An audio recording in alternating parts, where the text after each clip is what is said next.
سورہ فاتحہ سورت نمبر 1۔ شروع کرتا ہوں اللہ تعالیٰ کے نام سے جو بڑا مہربان نہایت رحم والا ہے۔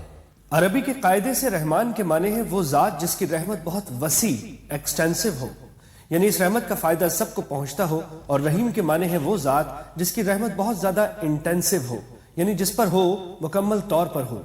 اللہ تعالیٰ کی رحمت دنیا میں سب کو پہنچتی ہے، جس سے مومن کافر سب فیض یاب ہو کر رزق پاتے ہیں اور دنیا کی نعمتوں سے فائدہ اٹھاتے ہیں۔ اور آخرت میں اگرچہ کافروں پر رحمت نہیں ہوگی، لیکن جس کسی پر یعنی مومنوں پر ہوگی مکمل ہوگی کہ نعمتوں کے ساتھ کسی تکلیف کا کوئی شائبہ نہیں ہوگا۔ رحمان اور رحیم کے معنی میں جو یہ فرق ہے، اس کو ظاہر کرنے کے لیے رحمان کا ترجمہ سب پر مہربان اور رحیم کا ترجمہ بہت مہربان کیا گیا ہے۔ الحمد للہ رب العالمین، سب تعریف اللہ تعالیٰ کے لیے ہے جو تمام جہانوں کا پالنے والا ہے۔ اگر آپ کسی عمارت کی تعریف کریں تو در حقیقت وہ اس کے بنانے والے کی تعریف ہوتی ہے، لہٰذا اس کائنات میں جس کسی چیز کی تعریف کی جائے وہ بالآخر اللہ تعالیٰ ہی کی تعریف ہے، کیونکہ وہ چیز اسی کی بنائی ہوئی ہے۔ تمام جہانوں کا پروردگار کہہ کر اسی طرف اشارہ کیا گیا ہے۔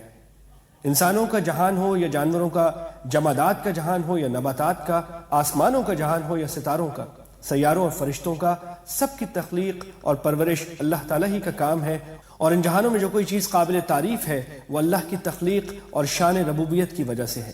الرحمن الرحیم، بڑا مہربان نہایت رحم کرنے والا۔ مالک یوم الدین، بدلے کے دن یعنی قیامت کا مالک ہے۔ روز جزا کا مطلب ہے وہ دن جب تمام بندوں کو ان کے دنیا میں کیے ہوئے اعمال کا بدلہ دیا جائے گا۔ یوں تو روز جزا سے پہلے بھی کائنات کی ہر چیز کا اصلی مالک اللہ تعالیٰ ہے، لیکن یہاں خاص طور پر روز جزا کے مالک ہونے کا ذکر اس لیے کیا گیا ہے کہ دنیا میں اللہ تعالیٰ نے ہی انسانوں کو بہت سی چیزوں کا مالک بنایا ہوا ہے۔ یہ ملکیت اگرچہ ناقص اور عارضی ہے، تاہم ظاہری صورت کے لحاظ سے ملکیت ہی ہے، لیکن قیامت کے دن جب جزا و سزا کا مرحلہ آئے گا تو یہ ناقص اور عارضی ملکیتیں بھی ختم ہو جائیں گی۔ اس وقت ظاہری ملکیت بھی اللہ تعالیٰ کے سوا کسی کی نہیں ہوگی۔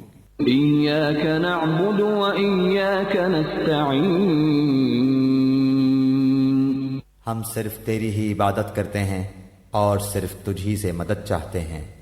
یہاں سے بندوں کو اللہ تعالیٰ سے دعا کرنے کا طریقہ سکھایا جا رہا ہے، اور اسی کے ساتھ ہی واضح کر دیا گیا ہے کہ اللہ تعالیٰ کے سوا کوئی کسی قسم کی عبادت کے لائق نہیں، نیز ہر کام میں حقیقی مدد اللہ تعالیٰ ہی سے مانگنی چاہیے، کیونکہ صحیح معنی میں کارساز اس کے سوا کوئی نہیں۔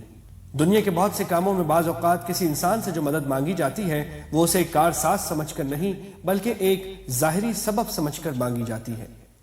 اہدنا الصراط المستقیم،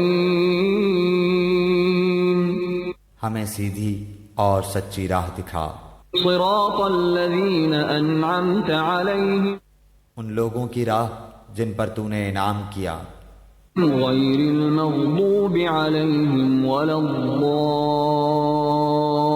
الضالین، ان کی نہیں جن پر غضب کیا گیا اور نہ گمراہوں کی۔